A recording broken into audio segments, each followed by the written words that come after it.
Coucou la famille, j'espère que vous allez bien. Ici Kemama, moi je vais très bien, Dieu merci. Et je vous souhaite la bienvenue sur notre toute première émission Papotons. Alors, je ne suis pas seule sur le plateau, comme vous pouvez le constater, je suis avec deux magnifiques binoclardes. Donc, il s'agit de Kelly Merel qui va nous parler astuces, facilitation de la vie de tous les jours, de notre quotidien, avec des petits plus pour vraiment nous aider au quotidien. Enfin, nous avons Christella sur le plateau. Mais Christella, qu'est-ce qui se passe? Je vais faire ma star en fait. Il y a des jours comme ça. Je vois que vraiment tes yeux ont, hein? Il y a des jours comme ça. Il y a des jours avec, voilà. Il y a des jours sans, c'est sûr. Effectivement. Donc, Christella va nous emmener dans un univers assez parallèle, je vais dire ça comme ça, à la découverte de plusieurs people, plusieurs personnalités dans leur habitat naturel, disons ça comme ça. Je n'oublie pas nos deux envoyés spéciaux qui ne sont pas là pour le moment. Je pense à Najma qui va nous parler cuisine, cuisine et cuisine. Donc Najma, c'est vraiment, comment je vais dire, celle qui va nous faire manger ou celle qui va nous faire saliver dans l'émission. Elle va nous faire découvrir des plats africains, des astuces pour faciliter nos cuissons, des choses comme ça. Et surtout, elle va nous faire découvrir des restaurants. Donc n'hésitez pas, quand vous allez découvrir un nouveau restaurant, invitez vos chéris, invitez vos parents, invitez-moi, pourquoi pas. Donc enfin, nous avons Azaf qui va vraiment nous faire rigoler. Alors cette rubrique spécialement est faite par vous. Donc, si vous voyez dans la rue un monsieur qui passe là avec un micro et une caméra, n'ayez pas peur. Vraiment, n'ayez pas peur. C'est pas, voilà, c'est vraiment Azaf qui va venir nous faire rigoler avec vous. Donc, sans plus tarder, nous allons commencer. Je vois un instrument assez particulier. Kelly, est-ce que tu peux nous en parler? Oui, bien sûr. Donc, aujourd'hui, dans la rubrique astuces, je vous viens avec un porte-photo. Ok. Donc, assez facile à réaliser chez vous, à la maison. Voilà, et surtout en famille, avec les enfants, ils adorent. Donc, nous allons regarder la vidéo et bien évidemment, vous allez découvrir.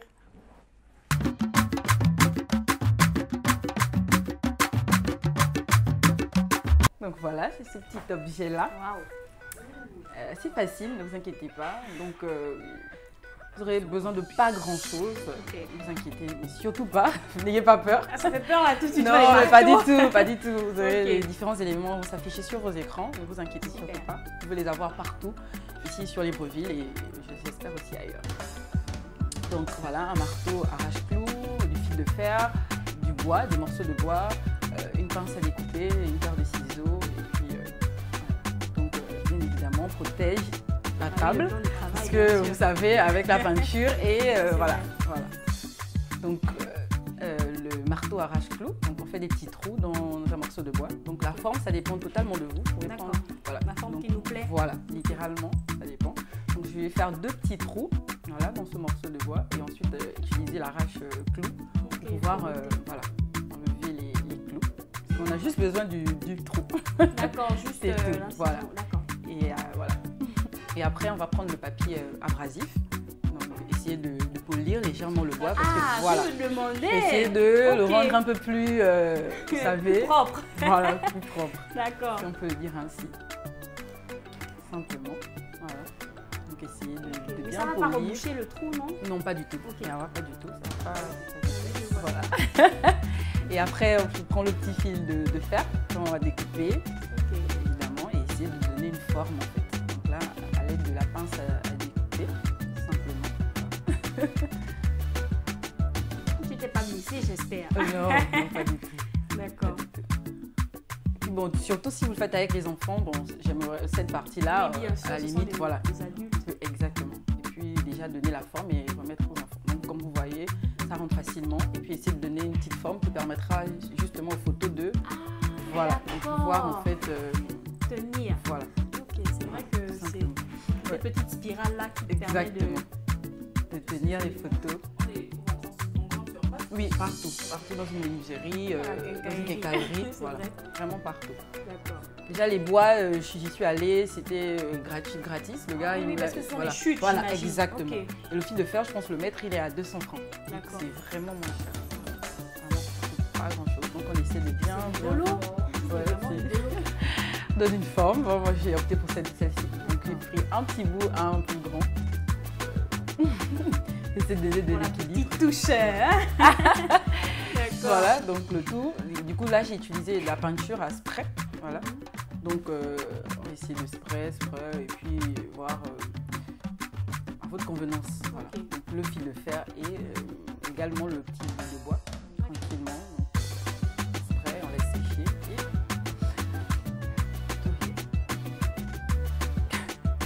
et après, on sélectionne des photos, plusieurs d'ailleurs. C'est sûr. Bon, après, c'est des photos de famille, donc bon. Ah, d'accord. C'est mes filles. C'est mon petit neveu, donc c'est juste cela. Et puis après, pour apporter une petite touche personnelle, j'ai opté pour utiliser un marqueur et puis écrire en fait. Je ne sais pas si vous arrivez à voir le petit love dessus. Ah, c'est très mignon ça. Donc ça après, vous voyez que les enfants, ils aiment bien s'amuser. Voilà. Okay. Après, à le faire des petits dessins, etc. C'est vraiment facile et c'est bien. Les enfants adorent. Puis après, j'ai eu à le faire avec mes neveux et puis franchement, ils ont adoré. C'est vraiment une très bonne idée, hein. Surtout que je vois que c'est vraiment malléable le fil de fer. On peut faire même un cœur, des trucs comme voilà, ça. Voilà. Tu vois, ça c'est une idée, un cœur. Voilà, c'est vraiment faire jouer votre son imagination, exactement. Et puis on y va. C'est bien. C'est que c'est personnalisable. Donc chacun peut mettre sa couleur, mettre son petit mot. Son petit mot, sa couleur et surtout sa photo. Voilà, et puis c'est durable. D'accord. Donc, chers papoteurs, n'hésitez pas à nous envoyer vos photos. Pourquoi pas sur nos différentes plateformes, sur Facebook, sur Instagram.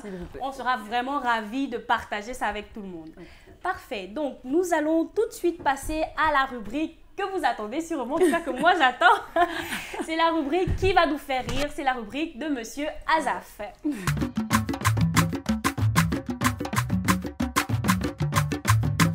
Bonjour, bonsoir, ça dépend de l'heure à laquelle vous regarderez cette vidéo. Je suis votre chroniqueur par excellence de la Minute Papotine, de votre émission préférée, Papotant. Alors, sachez déjà que je ne suis présentement pas avec vous, mais qu'à cela ne tienne, nous gardons le contact. Mon équipe et moi, nous sommes allés précisément au niveau du Carrefour SNI, où nous avons rencontré diverses personnes. Nous leur avons posé une seule question piège. Alors, je vous invite à regarder le résultat palpitant de cette aventure. Let's go! Bonjour monsieur, vous nous accordez une minute s'il vous plaît? Nous sommes dans l'émission Papoton et nous voulons vous poser juste une question. La question est la suivante. Est-ce qu'un homme marié a le droit d'épouser la sœur de sa veuve? Non. Bah, je ne sais pas trop culturellement comment les choses peuvent se faire. À ma connaissance, non. Voilà, mais bon, à mon sens moral, bon, je pense que non. Mais c'est bien possible. Non. Bah déjà, ça, si on va un peu dans la Bible, ça revient à l'inceste. À mon sens, c'est dit que oui. Ah non, hein? La Bible, elle le condamne. Moi, je suis un peu épouser son frère, il est décédé, je me cherche ailleurs. Je dis bien la soeur de sa veuve. Peut-être à l'ancien temps, en ce moment, je ne trouve pas que c'est normal. C'est pas normal? Oui. Si le veuf adopté marier la veuve, hein, c'est que le frère peut épouser la soeur de la veuve. Ce sont des choses qu'on ne voit plus aujourd'hui. Peut-être que ça se voit encore dans les autres trucs quand on parle d'un peu de coutume, mais ça c'est avant. Mais aujourd'hui un peu, nous sommes au 21e siècle et selon la Bible, déjà que je suis chrétienne, ça ne se fait pas en fait. Il va avoir une veuve comme ça. Puisque la question est celle-ci. Est-ce qu'un homme a-t-il le droit d'épouser la sœur de sa veuve? Non. Je pense pas que c'est normal. Vous pouvez nous expliquer pourquoi? Non, mais parce que tout ça, c'est pas normal. C'est pas normal quand même. C'est pas normal? Non, c'est pas normal. Deux frères ne peuvent pas partager la même femme. Parce que c'est des choses qui ne sont pas vraiment habituées avec les Africains. Parce que vraiment là, je ne sais pas qu'est-ce qu'il faut dire. Parce que là, vraiment, c'est compliqué. Elle n'a pas le droit? Oui, selon moi. Vous, est-ce que vous pouvez épouser la sœur de votre veuve? Oui, bien sûr. Vous pouvez épouser la sœur de votre veuve. D'accord. Je réitère. Est-ce qu'une femme a-t-elle le droit d'épouser le frère de son veuf? Elle n'a pas le droit. Elle n'a pas le droit. Est-ce qu'une femme peut épouser le frère de son veuf? Mais je peux aussi dire oui, mais c'est parce que la famille africaine est africaine. C'est-à-dire, si dans la famille, avant de mourir, avant que le veuf ne parte, ne décède, hein, il y avait de l'entente, de l'harmonie et tout dans la famille. Que la femme dit, moi je ne veux pas aller ailleurs. Je pouvais être avec vous tout le temps, tous les jours, mais je suis encore jeune, je suis vieille, ça dépend d'elle-même. Je veux continuer à être avec vous. Je pouvais prendre tel dans la famille. Il va remplacer celui qui est parti. C'est bien faisable et c'est bien possible. Qui dit veuf dit qu'il a perdu son épouse. Il a perdu son épouse. Donc si vous avez un veuf, est-ce que vous êtes décédé? Attends, Mais comment vous voulez qu'un cadavre épouse son frère? Un cadavre peut épouser son frère, ça dépend. Si votre femme est veuve, c'est que vous êtes mort? C'est vrai, c'est vrai. Merci beaucoup. Ce que je réponds toujours, la Bible condamne cela, moi je suis chrétien. En fait, c'est une question piège parce que si un homme a une veuve, c'est qu'il lui-même il est mort. Non, il n'est pas mort. Si vous avez un veuf, c'est que vous êtes morte. Oui, c'est... Il n'y a pas un trou quelque part? Non. Si la femme meurt, la femme décède, c'est la question, la femme décède, le mari vit, non? Oui. Mais lui aussi peut prendre la femme, une autre femme dans la famille de la femme qui est partie. Mais si vous avez une veuve, est-ce que vous êtes mort? Non. Oui. Donc c'est pas possible. Merci beaucoup. Merci beaucoup. En fait, tu es revenu en vie pour prendre quelle femme? Justement, ça pas possible. Voilà, c'est pas possible. Merci beaucoup. Non, beau jeu. Non, mais j'avoue, personnellement, j'avoue, cher papoteur, j'avoue. S'il m'avait posé la question en plein Carrefour, ni sous le soleil, je sors du travail, j'allais me livrer. Non, moi aussi. Vraiment, j'allais me livrer. Gratuitement. Mais non, je ne peux pas épouser. Non, mais vraiment, j'allais vraiment me livrer. Commentaire composé, non. Il y a un piège en fait. Non, attends, mais toi, non, moi je comprends quand même tous ceux qui sont passés là, parce que c'est dans un contexte. Tu es là, tu veux prendre le taxi, tu es pressé, on te pose une question, tu dis que mon frère, c'est comment? Et puis tu réponds juste parce que tu veux, voilà, te libérer quoi. Ah, franchement, moi j'allais me livrer. Non, c'est gratuitement quoi. En tout cas, franchement, chapeau à Chapeau à ça, sûr. franchement. Voilà, donc je rappelle qu'il était au Carrefour SNI. On salue tous les habitants et tous les papoteurs du Carrefour SNI, voilà. Et tous ceux qui ont contribué. Exactement, tous ceux qui ont contribué à ça. Carrefour SNI au vin d'eau, exactement, merci de préciser. Donc, sans plus tarder, nous allons continuer avec la rubrique des gourmands et des gourmandes, la rubrique de Najma. C'est parti.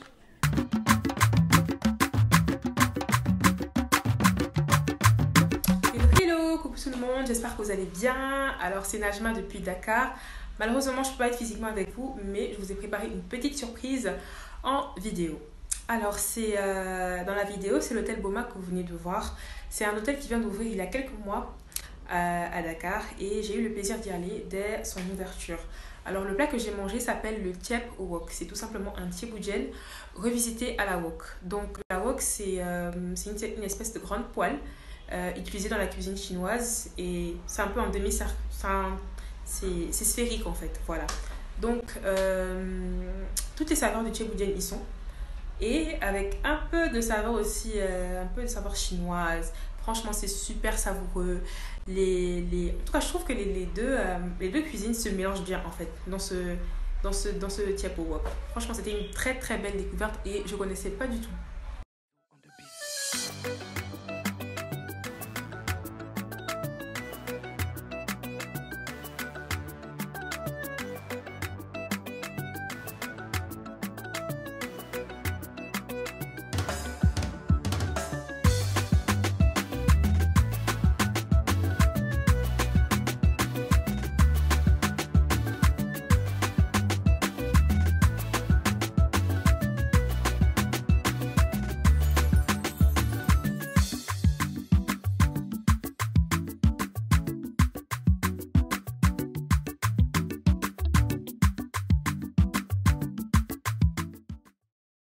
Donc voilà, j'espère que vous avez aimé cette petite vidéo et que je vous ai quand même un peu mis l'eau à la bouche à distance.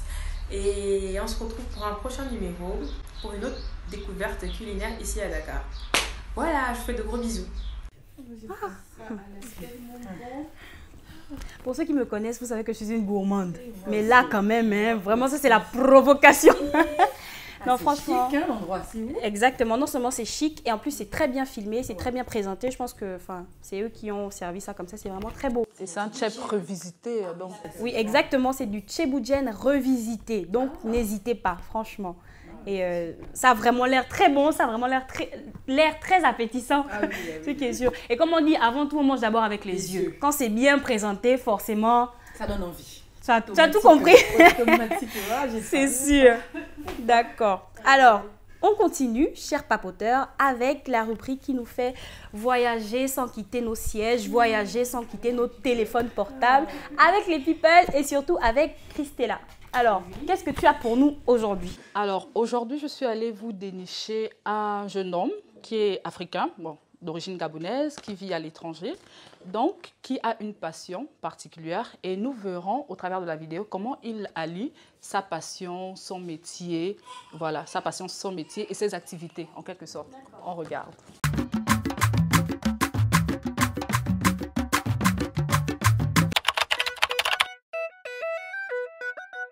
Bonjour, alors je suis Désiré Ayuri Bamba, âgé de 27 ans et résident en France à Orléans. Je suis chargé de conformité bancaire, c'est-à-dire tout ce qui touche à la lutte contre le blanchiment d'argent et au financement du terrorisme dans le secteur financier. Mais aujourd'hui, je ne suis pas là pour vous parler de ma profession, mais de ma passion qu'est la pâtisserie. Alors, vaste question, d'où me vient cette passion pour la pâtisserie? Je dirais que cette passion me vient de mon enfance, dans la mesure où, lorsque j'étais plus jeune et qu'on avait l'habitude d'organiser à la maison des cérémonies, des repas, la tâche m'était donnée de réaliser le dessert pour le repas qui allait être servi. Et par la suite, j'ai intégré une école biblique en France, dans laquelle on a suivi un cours qui s'appelait « Découvrez votre appel, accomplissez votre destinée ». Et au travers de ce cours, le Seigneur va me replonger dans mon enfance. L'objectif, en fait, était de se souvenir de quelque chose qu'on aimait faire lorsqu'on était plus jeune et qu'on faisait sans contrainte et avec plaisir. Et donc, le Seigneur m'a ramené dans ce souvenir-là où je réalisais des gâteaux et j'étais heureux de voir ma famille heureuse à chaque fois qu'ils dégustaient un gâteau, à chaque fois qu'ils dégustaient un flan ou des crêpes que j'avais pu réaliser. Et à partir de là, j'ai pris la résolution avec le Seigneur de réaliser par semaine un gâteau afin de me perfectionner un peu plus chaque jour. Alors, comme je le disais tantôt, justement, j'ai pris la résolution de réaliser un gâteau par semaine. C'est-à-dire que la semaine, je me concentrais à mon travail. Et le week-end était dédié à la pâtisserie, c'est-à-dire le vendredi ou le samedi, ou le vendredi et le samedi, parce qu'il y a des réalisations qui prenaient un peu plus de temps que d'autres. Et c'était le moyen pour moi justement de sortir en fait de la routine hebdomadaire du travail et même aussi de mes engagements à l'église. Donc lorsque je réalisais mes gâteaux le week-end, c'était vraiment le moment pour moi en fait de m'évader tout simplement, de trouver un temps de faire quelque chose pour moi et qui me plaît. Alors, choix un petit peu compliqué, je dirais. Parce que justement, dans l'école biblique dont je parlais tantôt, on nous a enseigné qu'il y a une différence entre l'emploi et le travail. L'emploi est ce qui nous permet de recevoir une rémunération à la fin du mois et de pouvoir payer nos factures, de pouvoir payer notre loyer, de pouvoir être épanoui dans la vie, de pouvoir se faire plaisir. Et le travail, c'est quelque chose que l'on fait avec passion, avec amour, sans attendre un salaire en particulier. Certes, on peut avoir un salaire à la fin, mais l'objectif premier n'est pas forcément le salaire, c'est d'abord parce qu'on aime faire la chose. Alors, donc, s'il fallait faire un choix entre les deux, je dirais que ça serait un petit peu compliqué, mais plutôt allier les deux. Parce qu'aujourd'hui, j'ai besoin de payer mes factures, j'ai besoin de payer mon loyer et j'ai besoin aussi d'être épanoui d'un autre côté dans ce que je fais. Par contre, à terme, pourquoi pas faire de ma passion mon emploi ou mon travail également. Là, c'est aussi un objectif. Alors oui, des projets dans la pâtisserie, j'en ai, mais ça sera trop tôt pour en parler. Je vous laisse découvrir par la suite ce qui arrivera. Vous pouvez découvrir toutes mes réalisations sur ma page Instagram, Dez Emeran, où de temps en temps, il peut m'arriver de publier quelques desserts sur ma page Facebook. Alors on passe de la pâtisserie traditionnelle française à la revisite de quelques classiques européens tels que des tiramisus, des entremets 3 chocolats, des fraisiers, etc. Alors j'étais ravi de passer ce moment avec vous. J'espère que mon passage aura servi à encourager un jeune à se dire que l'on peut travailler mais également se donner à fond dans sa passion et surtout que l'on peut faire de sa passion aussi son travail. Et je vous laisse découvrir la suite dans Papotons. Alors là, je dois dire que c'est un parcours assez enrichissant et impressionnant hein, parce que quitter de la banque vraiment au fourneau, c'est un long chemin. Alors là, et ce qui est intéressant, c'est qu'il faut se donner des objectifs, comme il disait en fait, pour pouvoir allier sa passion et son métier. Voilà. Tant que tu te donnes des objectifs, tu peux y arriver. Alors moi, je vais reprendre la question que Papoton lui avait posée. Alors, passion ou métier, quel est votre choix? Moi, je dirais plutôt que si mon métier peut être ma passion, ça oui, c'est parfait. C'est tout gagné. Gagnant-gagnant. Deux ans également. Ok. Oui, franchement, ce serait l'idéal. Parce que lorsque tu vis de ta passion, rien ne peut t'arrêter. Là, vous voulez m'embrouiller. Je vais reformuler la question. D'accord. Si là, tout de suite, on vous demande de choisir entre votre métier et votre passion, qu'est-ce que vous allez faire? Là, vous vouliez m'embrouiller, là. Là, c'est plus corsé. Là, c'est plus corsé. En fait, il y a des points positifs et des points négatifs. Métier, parce que ça t'apporte de l'argent. Et passion, parce que c'est ce qui te fait vivre, en fait. Donc, c'est compliqué. Le choix, franchement, il est compliqué. Et après, bon, voilà, pour être réaliste, il y a des factures à payer. Donc, éventuellement, évidemment, on va privilégier le métier, quoi, le boulot. J'imagine. Mais après, ça dépend de vos passions. Si ta passion, c'est par exemple, je dis n'importe quoi, organiser des mariages ou organiser des... Voilà, ça, on peut vivre de cette passion-là. Exactement. Donc, j'encourage tous ceux qui nous regardent et qui font... Enfin, qui veulent bien vivre de leur passion, n'hésitez pas. Mais n'oubliez pas, comme a dit Kelly Merel, il y a des factures à payer. Si ça vous permet évidemment de faire la part des choses, foncez, n'hésitez pas. Super.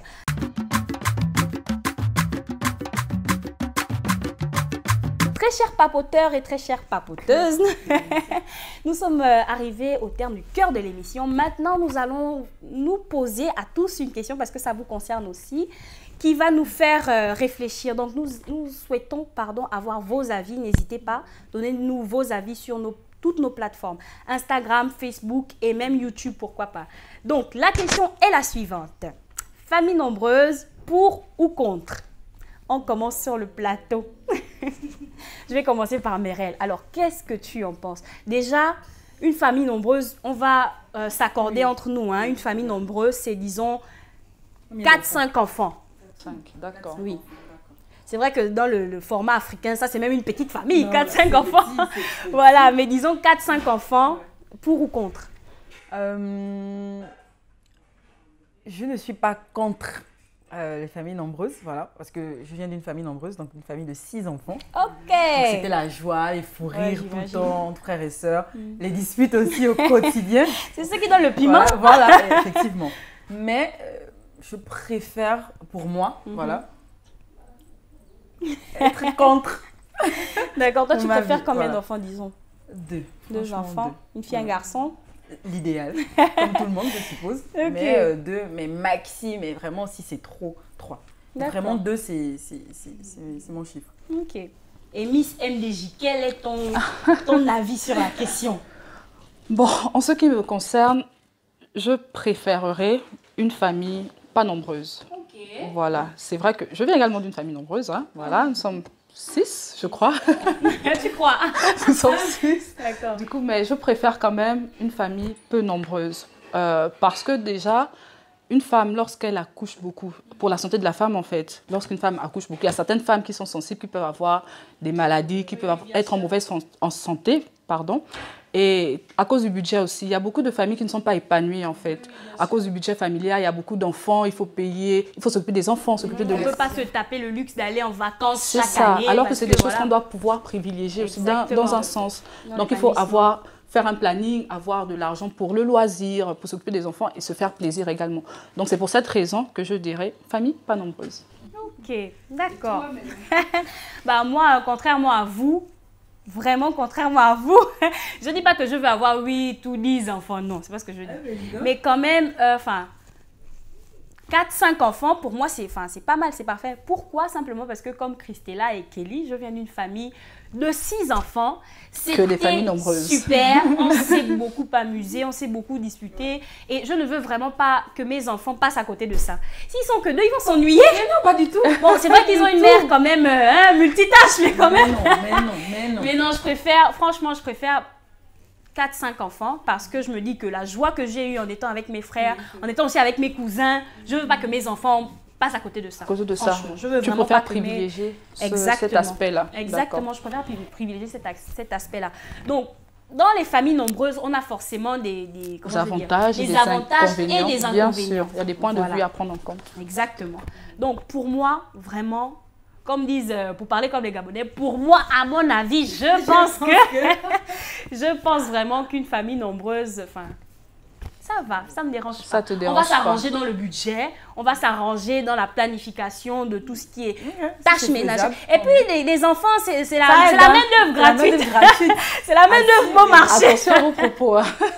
Mais non, je rigole, mais simplement pour dire que c'est cette joie-là vraiment que je veux vraiment pas faire manquer à mes enfants, sérieusement. Mais après, si un enfant il a 2 frères et sœurs, ça va, il y a aussi de la joie, ils ne s'ennuient pas. Oui, bien sûr, c'est comme on dit, tous les avis ont des points positifs et des points négatifs. Donc, bien si sûr. vous pensez que c'est... Enfin, il y a plus de points positifs à avoir 2 enfants ou à avoir 30 enfants, faites-vous plaisir. Hein? Non. Disons les vérités. Hein. C'est même pas nous, c'est plus la société, je pense, qui nous impose cela. D'accord. Parce qu'à présent, dans quel sens? Voilà, à présent, pour avoir un bon boulot, il faut avoir un certain nombre d'expériences, etc. Des années d'expérience. Déjà, pour avoir un boulot, il faut avoir un master, voilà quoi. Doctoral, limite. Il faut avoir 10 ans d'expérience. Et les femmes, vous savez, elles sont déjà un peu marginalisées dans la société. Oui, effectivement. Donc, imagine, toi, tu arrives enceinte chaque année. Ouais, c'est pas très... Ça fait pas bien, voilà. Déjà, voilà, pour les carriéristes, je pense que l'idéal serait 1-2 enfants. Mais n'oublions pas aussi que nous sommes dans un pays, le Gabon, à faible population. Donc, on encourage, on encourage les grandes familles. Mais, voilà, pour nous, pour moi, et je suppose pour Christella, on a eu à faire un peu à peser le pour et le contre. Et puis moi, j'aime pas trop le bruit. Hein. Mais après, si Dieu donne beaucoup aussi, on prend. Hein. Voilà. On n'enlève pas, on n'encourage pas ça. Exactement, on est contre l'avortement. Voilà. Mais c'est le temps, c'est tout. C'est juste le temps. Si tu as du temps et que tu arrives à gérer, voilà, assez bien 5 enfants, il n'y a pas de souci. Les moyens aussi. Boulot, et surtout les moyens, parce que l'éducation à présent coûte énormément cher. C'est bien beau, plusieurs enfants. Mais comme disait Christella, l'épanouissement même familial, ça coûte vraiment cher. Énormément. Si tu dois aller chaque année à la Pointe-des-Nids, bah écoute, avec 5 enfants, c'est difficile de se déplacer, quoi. Si tu n'as pas la poche qui suit. Et après, il y a l'université aussi, il faut penser à ça. Qui n'est pas donnée. Exactement. Voilà. Donc, c'est tout cela. Il faut juste s'arranger, en fait. Il faut juste vraiment planifier les choses. Si on veut avoir 5 enfants, il faut avoir le portefeuille de 5 enfants. Il ne faut pas faire souffrir les enfants. Hein? Et s'y prendre tôt. Exactement. Mais si j'ai 3, il n'y a pas de souci d'un coup. Hein, c'est sûr. 4, quoi, des triplés. Ouais. Oh. Ça, c'est un autre sujet. Ça, c'est vraiment un autre sujet. Exactement. On va peut-être revenir dessus une prochaine fois. Donc, on profite à saluer toutes les familles, nombreuses, pas nombreuses, recomposées ou naturelles, de Libreville, d'Ovando, d'Akanda, du Gabon, de l'Afrique et du monde entier. Donc, les papoteurs vous saluent. Donc, très chers papoteurs, nous en avons terminé avec cette première édition de votre émission préférée, Papotons. Mais je pense que vous vous rappelez de notre jeune entrepreneur, en tout cas notre jeune passionné. Il nous a laissé un petit cadeau, disons ça comme ça. Il ne nous a pas laissé ça à nous spécialement. Il a laissé ça à Miss Merel parce que c'était son anniversaire. Donc, anniversaire, joyeux anniversaire, joyeux anniversaire Merel, joyeux anniversaire. Ouh, tu vieillis. Que Dieu te bénisse. Que Dieu te bénisse. Elle est tonnée. Que Dieu te bénisse Merel. Que Dieu te bénisse. Oh, tu as 6 ans. Ils sont dans l'ombre aussi. Merci, oui. Merci.